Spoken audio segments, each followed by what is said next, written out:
Story time. Top 3 strange but true. You won't see this coming. Okay. Sometimes the truth is stranger than fiction.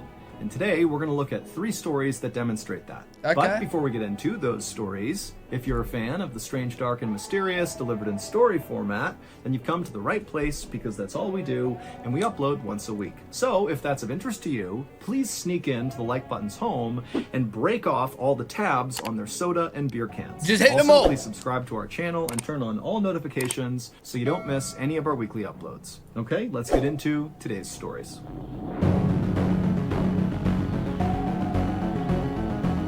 Nah, this guy's stories is good. I like him. I like him. High stakes or gambling. On October 20th, 1986, Captain Alexander Kluyev was piloting a passenger plane that was about to descend down into a Russian airport This for ain't a layover. gambling. On board this plane were 94 occupants descend down into a Russian airport for a layover. On board this plane were 94 occupants, including passengers and crew. And as the captain began going over in his mind the different steps he would need to follow to land this plane, he practically sighed with boredom. He had always thought life as a pilot would be exciting and interesting, but all he ever did were these short commercial flights around Russia, and they lacked any sort of thrill. In fact, the captain... Yo, what kind of thrill do you want? Bro, I'm already scared of flying as it is, bro. Don't scare me anymore. What kind of thrill do pilots want? Plane crashers? Like, what do you want? And had flown this particular route so many times, he could practically do it in his sleep. And so as the captain was about to begin yet another boring descent to end yet another boring flight, he was suddenly struck with a very unexpected idea. And as he thought about it, he stopped what he was doing, and he just turned to his co-pilot, whose name was Gennady Zernov, and he said, "Hey, Gennady, can I ask you something?" At the same time that Captain Alexander and Gennady were having this conversation up in the cockpit, down on the ground inside of that Russian airport where the captain was supposed to land, an air traffic controller noticed on their radar that Captain Alexander's plane was coming in way too fast and at too steep of an angle to attempt a landing. So the controller radioed up to the captain and said, "Hey, you're going too fast. Adjust your speed, adjust your angle. Otherwise, you're going to need to abort this landing." But the captain did not radio anything back to the controller. Instead, the plane continued its descent at the same angle and the same speed, and to the controller's horror, they looked out the window and literally saw the plane was lowering its landing gear. Like, clearly they are going to attempt to land, even though this looks so dangerous. And so the controller, in a bit of a panic, radios again. Yo, I don't want to be hearing this, bro. The pilot is doing this because he's bored. This ain't gonna help with my fear of flying, mate. This ain't gonna help it, bro. To the captain and says, "Hey, you're still coming in too fast, too steep of an angle. Abort the landing." But again, the captain did not respond. What Captain Alexander had said to Gennady when he said, "Hey, can I ask you something?" was, "Hey, do you want to make a bet that I can land this plane blind?" And Gennady, who was also very bored, thought, you know what? That's a great idea. Bro, there's no fucking way. There's no fucking way. There's 100 people on the plane, and you're making bets of it, bro. What are you? Nah, bro. No, bro. If I was on the plane and my pilot did that, right, and we all died, I swear, bro, I will spend the rest of eternity haunting his whole entire family generation for as long as I'm a ghost, bro. Nah. Let's do it. And so the two pilots lowered all the shades inside of the cockpit, blocking all of the windows, so Captain Alexander literally can't see anything except for his instruments. What? And then Captain Alexander attempted to land the plane. Oh my fucking God. And when the air traffic controller began calling up to Captain Alexander saying, "You're going too fast, your angle's wrong," Captain Alexander was sure he could pull it off. Oh my God. And so he totally ignored the controller Oh my God. and went for the runway. And when he hit the runway, he was going too fast at too steep of an angle, and so it broke off the landing gear. The plane skidded all the way down the runway and then flipped over and caught on fire. Out of the 94 people who were on... No, don't tell me that. No. This is fucked. This is fucked. On the runway and then flipped over and caught on fire. Out of the 94 people who were on board that plane, 70 would perish, including... He just killed 70 people.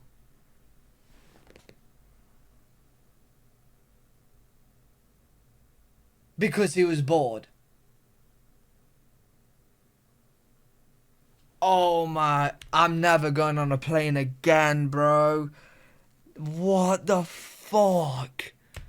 Out of the 94 people who were on board that plane, 70 would perish, including the co-pilot Gennady Zernov.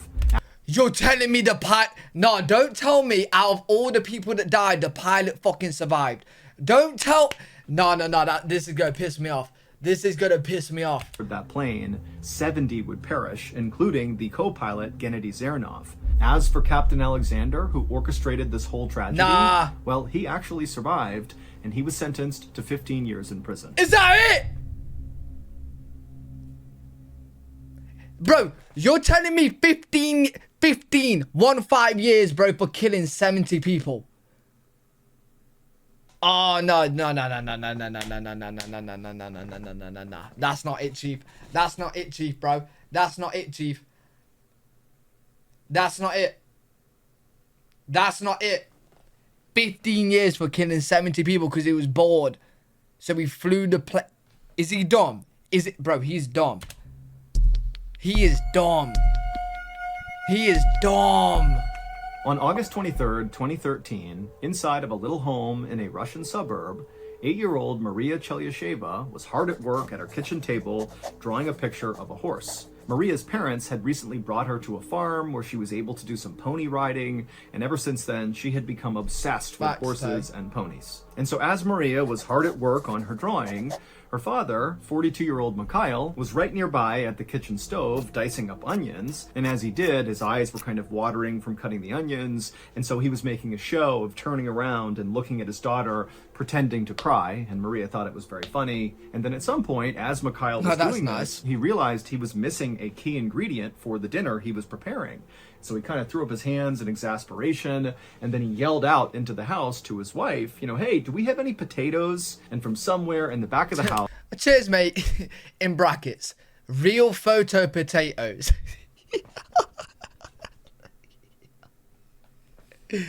Yeah. Oh, cheers. Thank you so much, bro. Out into the house to his wife, you know, hey, do we have any potatoes? And from somewhere in the back of the house, Maria's mother called back, yes, we do. They're down in the cellar, but they're pretty old. And so Mikhail finished chopping his onions, he threw them into a hot pan, and then he walked out of the kitchen, poking Maria playfully as he walked by, and she kind of laughed at him. And then Maria watched as her father walked through the living room, past Maria's grandmother and brother, and he walked over to this door that was right at the beginning of this hallway, and that door led down into the cellar. Okay. And so Maria, she stopped for a moment and just watched as her dad opened the cellar door, began walking down the steps, and he shut the door behind him. And then Maria just went back to coloring in her horse. But after a few minutes, Maria started to smell something really bad, and she looked up and she saw the onions that were on the burner were starting to burn, and smoke was going up into the ceiling, and then suddenly the smoke alarm went off. Well, yeah, you don't leave the onions there, bro. What are you doing? And as this commotion is happening, Maria's grandmother runs into the kitchen and begins fanning the smoke. She turns off the burner and moves the onions. And then Maria's mother comes running into the kitchen, and she's seeing what's happening, and she's looking around. She doesn't see her husband. And so very frustratedly, she yells out, Mikhail, you burned the onions. Come in and deal with this. But Mikhail was not on the first floor. He was still down in the cellar. And so Maria's mother knew that, and she was kind of annoyed that he was taking so long down there. And so after muttering something under her breath, she stormed out of the kitchen, walked over to the cellar door, opened it up, went downstairs, shutting the door behind her. Meanwhile, back in the kitchen, Maria's grandmother was now going through the burned onions, looking for any that were salvageable, and Maria had gone back to her horse drawing. But after about 5 minutes, it dawned on Maria that her parents had still not come out of the cellar yet. Yo. I don't know what's going on in the cellar, bro, but these are all signs to not go in there. Don't go in there, bro. I don't know what's going on in the cellar, but they're not returning. They're not returning, bro. This ain't good. This ain't good. This ain't good. And it just felt like too much time had passed. This ain't good. They should be up by now. And so Maria stopped working on her picture and just stared down the hall at the cellar door. And at the same time, Maria's grandmother had stopped with the onions, and she too had come over and was watching from right next to Maria. Oh, don't go in the cellar. The hall at the cellar door. No, Both of them just expecting the parents to emerge any second. But as the seconds ticked by, nobody emerged from the cellar. And so finally, Maria's grandmother said, okay, I'm going to go see what's going on. Fuck. And so Maria watched as her grandmother walked through the living room, past Maria's brother, who was playing a video game. And then Maria's grandmother, right in front of the closed cellar door, just yelled out, hey, are you guys okay down there? But there was no response from the cellar. And so at this, Maria's grandmother turned around and told Maria's brother to turn off his video game because it was so noisy. You know, maybe they were calling from the cellar and they couldn't hear them. And so the brother, who was just totally frustrated by this whole situation, he paused his game. And then Maria's grandmother called out again, you know, hey, are you guys okay down there? What is going and this on? time, when there was still silence, Maria's brother, he just stood up and said, okay, why don't we just go downstairs and make sure they're okay? Why aren't we doing that? And so without waiting for a response from his grandmother, Maria's brother just walked right over to the cellar door. He opened it up and he looked down and he goes, look, they're right there. And then the brother began walking down the steps, yelling to his parents, hey, come on, when's dinner? What's going on? Wait, they could be having sex, mate. They could be. I know. And as he did, he shut the door behind him. And so after this, Maria's grandmother walked back into the kitchen and sat with Maria as the two of them stared at the cellar door. Now the brother's expecting gone! their family to return any second now, but they didn't. And so at this point, both Maria and her grandmother were really starting to panic. They could tell something was wrong. Oh, no. And so Maria's grandmother grabbed her phone and called a neighbor and just said, hey, can you come over? I think something's wrong. I don't know what. Yo, how many people is gonna go in? Yo, by the end of this, bro, there's gonna be 100 people going into the cellar and no one's returning, mate. No one's returning. It is. And then after Maria's grandmother hung up the phone, instead of waiting for the neighbor to come over, Maria's grandmother just got up and walked right over to the cellar door, then opened the door and began walking down the stairs. But this time, the grandmother left the door open. And so Maria was able to listen from her seat in the kitchen to the sound of her grandmother's footsteps making their way down the stairs. Okay. And then at some point, Maria heard what sounded like a distinct thud and then silence. Now, at this point, Maria is terrified. The neighbor has not come over yet. And so without knowing what else to do, she just got up and walked over to the open cellar door and just stared down into the darkness down below. She couldn't see anything, but she was too scared to even call out to her family. Yo, what is going... Chat, I genuinely don't have a clue what is in this cellar, bro. 4 people has gone in. And they're done. Like, they're just not responsive. Family. And then finally, she just began descending the stairs herself. 10 minutes later, the neighbor who Maria's grandmother had called finally arrived over at the house. He knocked on the front door, but there was no answer. And so he tried the doorknob, found it unlocked. So he opened it up and he stepped inside. And right away, you know, he looked around and it was totally quiet. There was nobody on the first floor of the house. But the neighbor immediately heard crying, and he walked around the first floor listening for where it was coming from, and he realized when he got to the top of the open door leading down into the cellar that the crying was coming from down there. And so without a thought, the neighbor just ran down the stairs, and he couldn't believe what he found. He found Maria, the 8-year-old, just crying on the ground, and all around her was her entire family just laying on the ground. Now, the neighbor had no idea what was going on, but sensing clearly there was some sort of emergency based on the call he got and what he was seeing now, he just scooped up Maria, ran upstairs, and ran out of the house and began screaming for help. When help arrived, they would search the house and make their way down into the cellar, and they would discover that Maria's entire family, her grandmother, her brother, her parents, they were all dead. From what? What had killed them were the very potatoes that Mikhail had gone down to get. It would turn out Maria's mother was right when she warned Mikhail that the potatoes they had downstairs were very old. In fact, they were so old, they had begun to rot, and as they rotted, they produced this toxic fume that did not ventilate out of the cellar.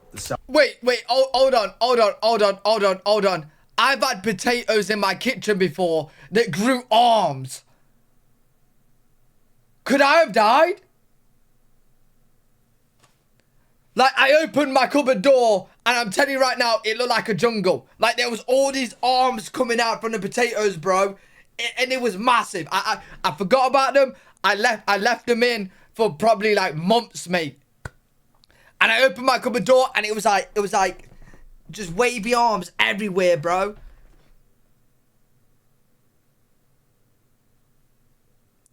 I could have died. I had enough ventilation. But if that was in a cellar, I would have been dead. Bro, you died from potatoes. That's crazy. That's crazy, bro. Yo, why don't people in war just throw potatoes at people if it kills you that quick? What? That's mad.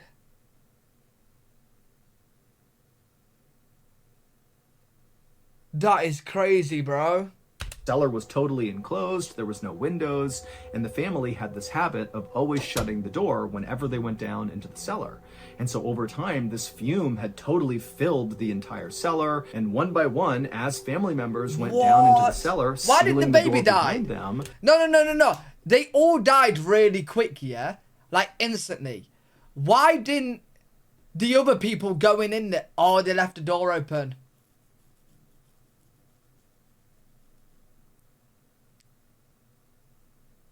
They left the door open. Wow. Bro, that's crazy. What the fuck? I've never heard of people dying from potatoes. Oh, wow. They passed out from these fumes and then died. Maria was the only one who survived going down into the cellar. No, I ain't gonna lie, bro. I wanted, I was feeling some steak, veg, and mashed potatoes today. I don't think I want potatoes for a good couple years, bro. I'm a bit scared. I don't want to die, dude. Bro, that's mad. I didn't know potatoes could kill you. I didn't know. That's crazy, bro. Because her grandmother, who had gone down right before her, had left the door open. And so by the time Maria had gone down, a lot of the toxic fumes had found their way up the stairs and escaped into the rest of the house. And so when Maria went down there, it was not nearly as toxic. Wow. Imagine. Bro, that is crazy, man. Your whole entire family wiped out. Oh, I can't imagine being her, dude.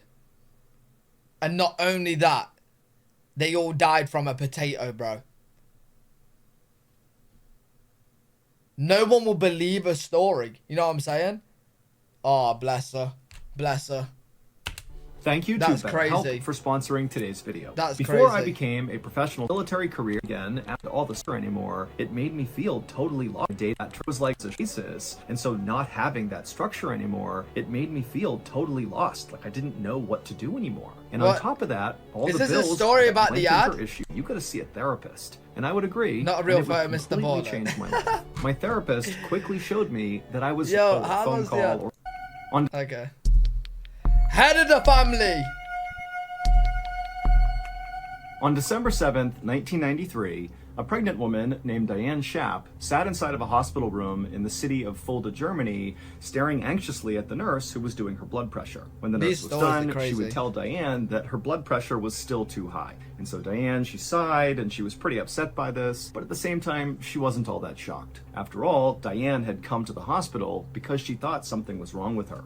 Diane was an American who lived on the nearby Sickles Army Airfield Base, along with her husband, Sergeant Stephen Schaap. And that morning, Diane had begun to bleed, and because she had a history of miscarriages, she panicked and just rushed to the hospital to get checked out. Yo, let me guess. She slept overnight and had a potato on the bedside table. I know it already, bro. It's these potatoes, man, are taking over the world. Now, ultimately, the doctors would tell her that it seemed like she was going to be okay and that the bleeding was not a big issue. But as a precaution, they wanted her to... Oh, shit. Was that too soon? Fuck. I take it back. That potato story was crazy, bro. Going to be okay and that the bleeding was not a big issue. But as a precaution, they wanted her to stay in the hospital for a week, just doing bed rest, where they could watch her and make sure she was really okay. And so far, she was, but her blood pressure was still too high. The nurse who had taken Diane's blood pressure finished doing the rest of Diane's vitals, and then afterwards, she left the room, leaving Diane alone. And Diane, now, it's the first time she's been alone inside of her hospital room since she arrived, and suddenly she just felt so anxious about the whole situation. And so as she's laying in her bed, wondering if her pregnancy was really okay, she heard footsteps out in the hallway, and then suddenly her door busted open, and it was her husband, Stephen. And Stephen, you know, his skin was pale, his eyes were red, he looked really upset, and he rushed into the room, and he kneeled down next to Diane's bed, and he took her hand, and he just said, you know, how are you doing? It had been a really hard stretch lately for Diane and Stephen. Just a few months earlier, Diane had actually asked Stephen for a divorce because she felt like Stephen had grown distant and the love was just not there anymore in their relationship. As for Stephen, he didn't want the divorce. He felt like their relationship was still good, they still loved each other. Hey, tough shit, Stephen. But he understood Diane was clearly unhappy, and so he was very gentlemanly about this whole situation, and even went with Diane to the base's cleric, where they arranged for Diane to be sent back to the United States while Stephen stayed in Germany. But before Diane was able to make that move back home, she had discovered that she was pregnant. Now, Diane knew Stephen really wanted to reconcile and get back together, and especially now that he had found out she was pregnant, he really wanted them to get back together. He planted so he could be the dad. But Diane knew that just was not possible. Their relationship just didn't work. And so she needed to be firm. And so she actually squeezed Stephen's hand as he's sitting there right next to her. And she just said to him, even though he hadn't brought it up, she said, you know, we can't get back together, even though I'm pregnant. It can't happen. But Stephen just kind of shook his head at her like he was not here for that reason. And he said, look, I just want to be your friend. Let me go back to your house. I'll gather up your things and bring them here to make your stay a little bit more comfortable. And so Diane, who wanted to tell Stephen, you know, no, don't do that, I'm fine, she could just tell that he really wanted to help her. And so, kind of against her better judgment, Diane said, okay, Stephen, if you want to go back and get my stuff, I would really appreciate it. And at that, Stephen stood up and he gave Diane a long hug and said, no, now he's gonna think he's got a chance, bro. No, you gotta keep saying, Stephen, fuck off. you know, I'll be right back. And then he turned and left the room. A few hours later, at around 5 p.m. that evening, the phone inside of Diane's room began to ring. And so Diane answered it, and it was her husband's best friend, Gregory Glover. And he was calling just to check in on Diane because he had heard she was in the hospital about some bleeding, and he wanted to make sure the baby was okay. And Diane would tell him that, you know, it seems like everything's fine. And then after that, Gregory would tell Diane that he was really worried about Stephen. He said, you know, this morning I had driven him to work, and all he did was pour his heart out to me about how he wanted to get back together with you. Right. And I just want you to know that, you know, he's really worked up about this. But before Diane could even respond to Gregory, the phone just suddenly went dead.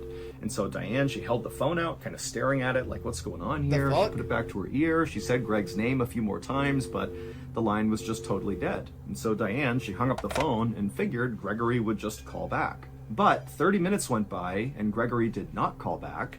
And then out in the hallway, Diane began to hear running. And that running continued all the way up the hall, and it stopped right outside of her door. And so she turned to face her door. The door flung open, and what she saw caused Diane to just freeze in total shock. A few hours earlier, after Stephen had left Diane's hospital room, he had gone straight to her house to begin gathering things up for her. And so when he got there, he had a gym bag, which was made by a sports and athletic company called Head, and he had gone inside of her house and begun going around the rooms, gathering things she would want, and putting them in this bag. And at some point, Stephen made his way into Diane's bedroom, and suddenly he was just kind of overcome with sadness because he looked around the room and he saw there were still pictures up from their wedding day, and there was a card that was face down on the bedside table that he recognized, and just all of these different things he was seeing just suddenly made him feel so depressed about losing his marriage. And so Stephen, instead of continuing to gather up things for Diane, he just began pacing back and forth inside of her bedroom, thinking about ways he could potentially win Diane back. You know, maybe there was a gift he could give her, or some sort of offering or gesture that would show her that he still loved her very much. And so as Stephen was thinking about this, he happened to glance down at his gym bag, and suddenly he felt totally inspired, like he knew exactly what he needed to do. To work and out? So without another thought, Stephen grabbed something off of the mantelpiece inside of Diane's bedroom, he threw it inside of his gym bag, then he grabbed the bag and walked out of her house. Once Stephen was outside, he had a big smile on his face. Wait, he grabbed what? What did he He grabbed a mantelpiece. like he knew exactly what he needed to do. And so without another thought, Stephen grabbed something off of the mantelpiece inside of something Diane's off the bedroom. mantelpiece. He threw it inside of his gym bag, then he grabbed the bag and walked out of her house. Once Stephen was outside... Yo, don't tell me this guy's got a gun and he's gonna threaten her, bro. Don't... He had a big smile on his face. He was even whistling as he walked. And he went down and he got into his car and he drove off. But instead of going to the hospital where Diane was, Stephen began driving in these weird loops all around Sickles Army Airfield Base, almost like he was going on a joyride. But as he was driving, Stephen was constantly scanning left and right, like he was looking for something. And then at some point, as he did one of his many loops, Stephen passed by the mess hall, the cafeteria, and he saw all the soldiers going in and out of this mess hall, and he thought, oh, that's where it will be. The thing I need is inside of there. And so Stephen, he parked his car, he got out, and he rushed inside of the mess hall. But after looking all around, he couldn't find the thing he wanted. And so frustrated, he turned and walked out of the mess hall. But when he went back outside, as he was walking back to his car, something out of the corner of his eye caught his attention. It's and a he looked friend. over, and it was this phone booth right on the sidewalk up against the road. And he couldn't believe it, but there it was. There was the thing right near this phone booth that Stephen desperately wanted. What? And so Stephen, instead of going to his car, just began walking in a straight, very determined line towards this phone booth. 30 minutes later, Diane heard those running footsteps out in the hallway, and then her door flung open, and she froze in shock at what she saw. Because what she saw was her husband, and he had this totally crazed look on his face, like he was smiling, but kind of deranged, and he was holding that head gym bag. And the friend's head is in the gym bag. But even if it is, bro, it don't make sense. Like, unless they was having an affair, like cheating on, you know what I'm saying? Like, it don't make sense, bro. He walked in holding the bag and just stared directly at Diane, and then he opened it up, he reached inside, and he pulled out his special gift, the thing he had been driving all around base for, that he had found inside of that phone booth, and he walked up to Diane, and he put it right in her face and said, look what I brought you, look. And by this point, Diane was screaming bloody murder. It would turn out, when Stephen first arrived at Diane's hospital room that morning, and he had knelt down and taken her hand and asked if she was okay, Diane had been very firm with him that they could still not get back together even though she was pregnant. Now, this was crushing news for Stephen because he did secretly hope that this baby would bring them back together, but what Diane told Stephen next was infinitely more crushing. She would say to Stephen that the real reason they could not get back together was because this baby was not his. Yo! Now, Stephen had initially taken this news pretty well and said to Diane, okay, I understand, at least let me go to your house and gather up some things for you and bring them back here so your stay at the hospital is a little bit more comfortable. It's a friend. Diane had maybe been a little bit surprised at how well Stephen had taken this, and she said, okay, yeah, that would be great. And so Stephen had left the hospital, gone to Diane's house, he went into her room, and he began putting her things into that gym bag, when suddenly he stopped because he noticed those pictures on the mantelpiece of their wedding day, and it was just kind of crushing to realize that his marriage really was over. And then, before he went back to packing, he happened to glance over at the bedside table, and he noticed a card face down on that table. Now, at first, Stephen actually... Yo, I thought he was going to say condom, bro, and then he went to the DNA lab test and analyzed it and found out his friend. Because I'm really curious of how he knows it's a friend, bro. And he noticed a card face down on that table. Now, at first, Stephen actually didn't really react to this card because he knew who had given it to Diane. It was just a friend of hers, and the card was kind of meaningless. It was just a card to celebrate their friendship. But then Stephen's suddenly thinking to himself, wait a minute. This person, this friend of Diane's, gives her cards all the time.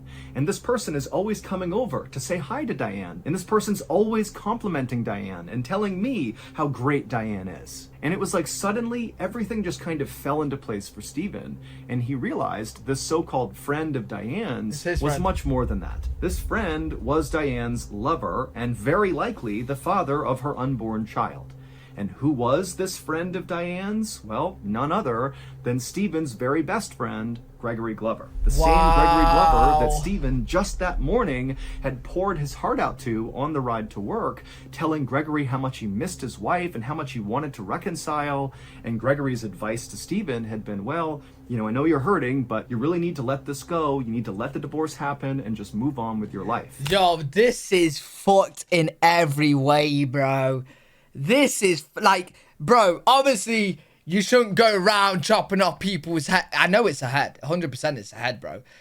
You shouldn't go around killing people, chopping off people's head. But then, like,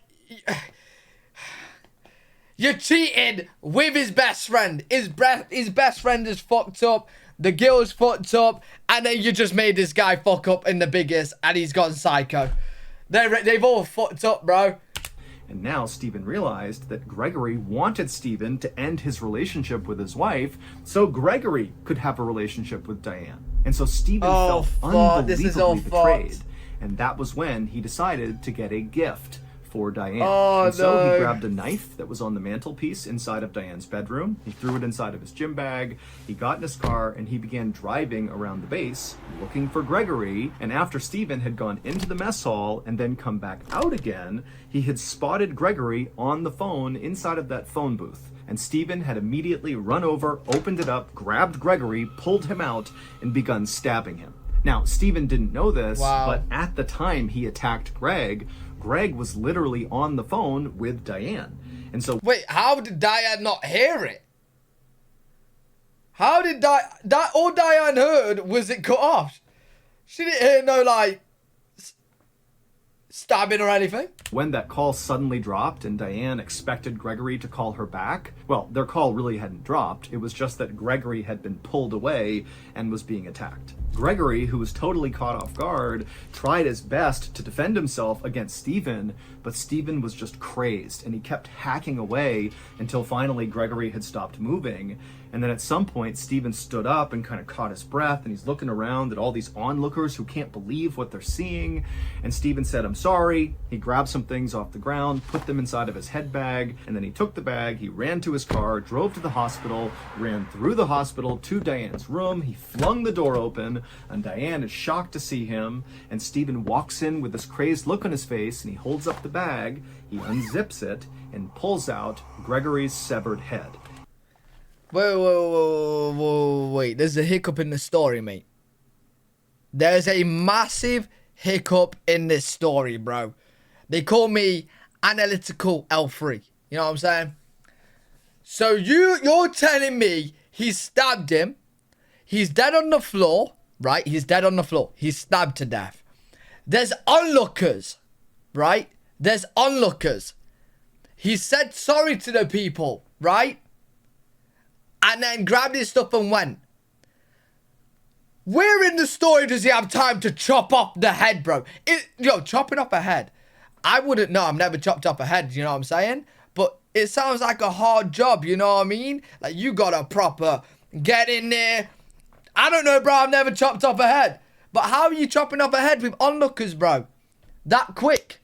In a military base. And wouldn't there be blood on you?